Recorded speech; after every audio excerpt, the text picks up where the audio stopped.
Dahil sa sikip ng mga piita, nagkakahawaan na raw ng kurikong ang mga preso ng Manila City Jail. Kaya naman inilunsad nila ang Oplan Alice Scabies para mapalaya sa pangangati ang mga nahawa.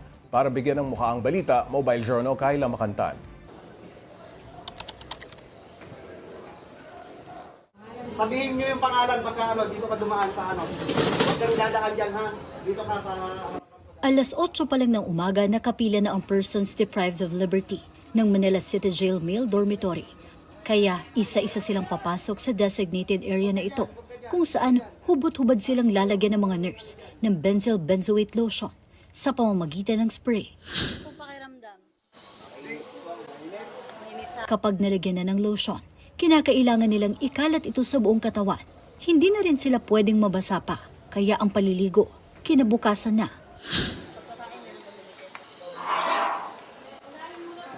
Disinfected na rin ang mga isusuot nilang damit para matiyak na malinis at wala nang natirang itch mite na nagdadala ng pangangati at iritasyon sa balat.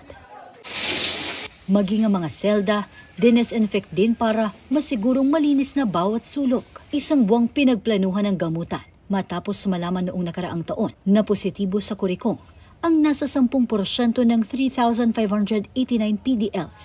Matagal ng problema ang kurikong talaga dito sa loob ng jail. Karamihan kasi yung mga nanggagaling sa presinto, doon pa lang nagkakaroon na sila.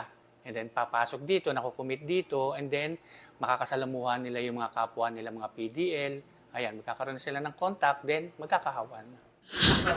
Sa isang selda halimbawa na 1,000 ang kasya, nasa mahigit 5,000 ang nakakulong. Kaya hindi na nakakapagtaka na madaling magkahawaan ng mga preso sa ganitong uri ng sakit. 1 linggo lang ang gamutan, pero regular daw na magkakaroon ng check-up at assessment ang mga PDLs para unti-unting mapuksa ang kurikong sa mga nakakulong. Kaya pakiusap din ang pamunuan sa mga bibisita. Halimbawa nga, may mga simptomas na nararamdaman yung mga dalaw nila, cooperation ang hinihiling namin sa kanila. Na kung tatamaan yung dalaw nila sa araw na yon, sakripisyo lang muna na walang dalaw sa mga PDL nila dito sa loob. Ang mga PDL o preso, mayroon pa rin karapatang pantao kaya ang mga sakit tulad ng kurikong, marapat lang na tuluyang mapuksa para hindi makaapekto sa kanilang rehabilitasyon. Mobile Journal, Kayla Makantan, hatid ang mukha ng balita.